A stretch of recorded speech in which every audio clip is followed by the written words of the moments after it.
Our final speaker was so good at entering water, he won a gold medal for it. Matthew Mitcham is an Australian diver. He is the 2008 Olympic champion in the 10-metre platform, having received the highest single dive score in Olympic history. In 2012, Matthew published his autobiography called Twists and Turns, which is about life in, out, and then in, and then out, and then in water again, usually head first. Will you please welcome Matthew Mitcham?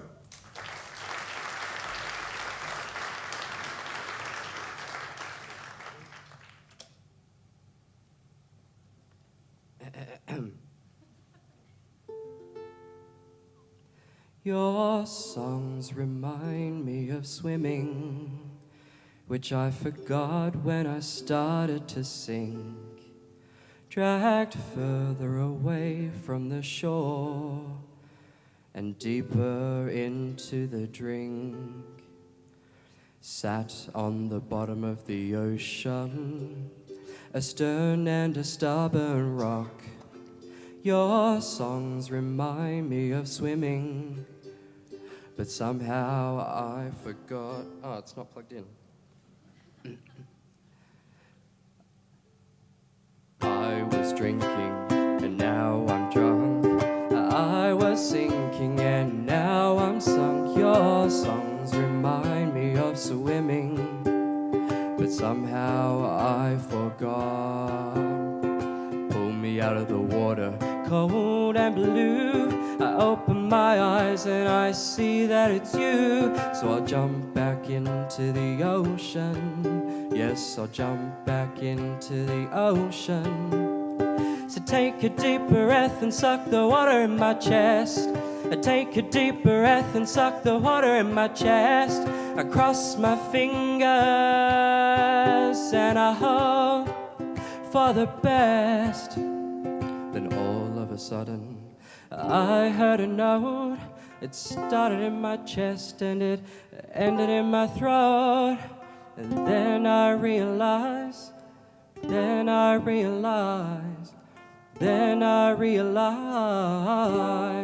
I was swimming, yes I was swimming, and now I'm swimming, yes I am swimming.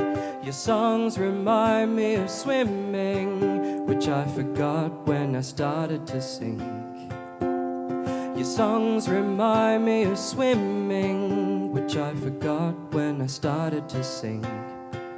Yes, your songs remind me of swimming, which I forgot when I started to sink.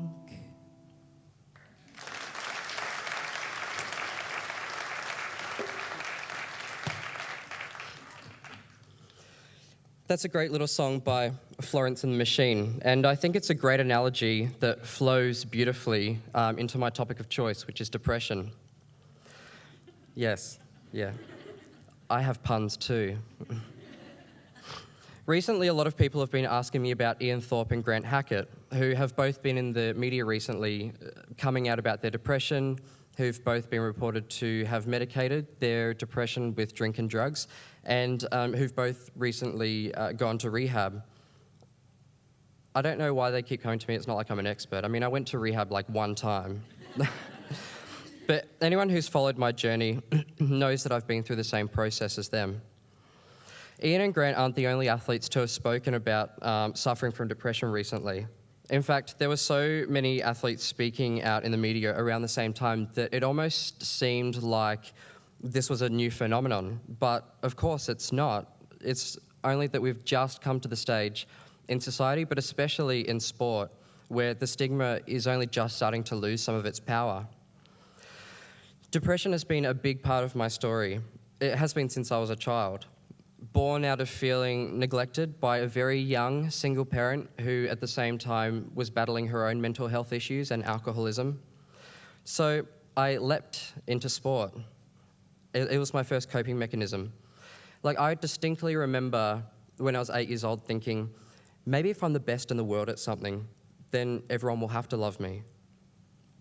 I saw it as my ticket to being special, to being loved, to being happy. Unfortunately, I ended up finding diving to be quite unfulfilling. It was a fruitless quest for unattainable perfection. This, along with my family history of mental illness and the hormonal shitstorm that is puberty, it just threw me right into the deep end of depression, and I spent my teenage years just trying to keep my head above water. Elite sport is all about strength, so I told nobody what I was going through. I had a lot of shame around having depression. I saw it as a sign of weakness, and I was not going to be seen as weak. So my silent depression turned into a search for external happiness. So from the age of 14, I was clubbing, drinking, and drugging in the Fortitude Valley in Brisbane, like every single weekend. I was never happier than when I was on the dance floor in my school tie with no shirt and being so munted that I didn't know which way was up. Obviously, it made the weekdays a lot harder and more miserable, but I got through them knowing that there was a weekend on the other side of the week, and thus the cycle of addiction began. By the time I was 18, I couldn't justify diving anymore, so I quit.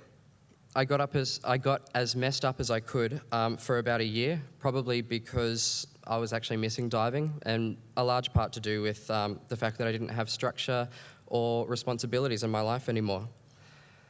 Then, luckily, not long after starting to miss diving, a text message came through onto my phone, and it was from a Mexican man named Chava Sobrino, who's the head coach in Sydney, and it said, "Matt, if you ever want to start diving again, I'll always have a place in my squad for you." And it was just the way that message was worded, like in a really nurturing, not pushy way, like if you ever. Like I knew that this was the man who would be able to take me to represent my country at the pinnacle of elite sports. So I packed up my life and I moved from Brisbane to Sydney, where he was. I got completely clean and sober, and I trained with such passion, such vigour, and such intensity for the 15 months leading into Beijing that I went from teenage trash bag to Olympic gold medalist in just 15 months. Naively, though, I thought I was fixed, cured of depression, because I was never happier than that 15 months leading up to Beijing. But after the intense high of Beijing came an intense crash, and because the core issues of my depression were never addressed as a teenager, my depression lay dormant, and when given an opportunity, it came back with a vengeance. So I fell back onto the last crutch that I had used as a teenager, the most effective thing I knew of about to change the way I felt, and that was hard drugs. I struggled with my drug abuse, my addiction, for a year all by myself, not telling anybody, because, I mean, could you imagine the collateral of if anybody had found out that, an Olympic athlete was using drugs, abusing drugs even. I was drowning. It was an absolute last resort. It wasn't until I hit rock bottom that I actually reached out to someone and told my partner and my coach, and we all worked together to get me into rehab. And from there I embarked upon my epic journey of personal development, addressing the old self-esteem issues that I'd had as a teenager. That's where I learnt that the drinking and the drugging were a symptom of my depression, not the cause of it, and that there was no need for me to feel shame about the depression that I felt. I mean, sure, a lot of people suffer from depression that stems from a trauma, but there are also an equal number of people who suffer from depression just from a genetic predisposition, and their depression is just as legitimate as the first. And so it was that realizing that I didn't need to shame myself for that was exacerbating the problem. That was a huge relief for me.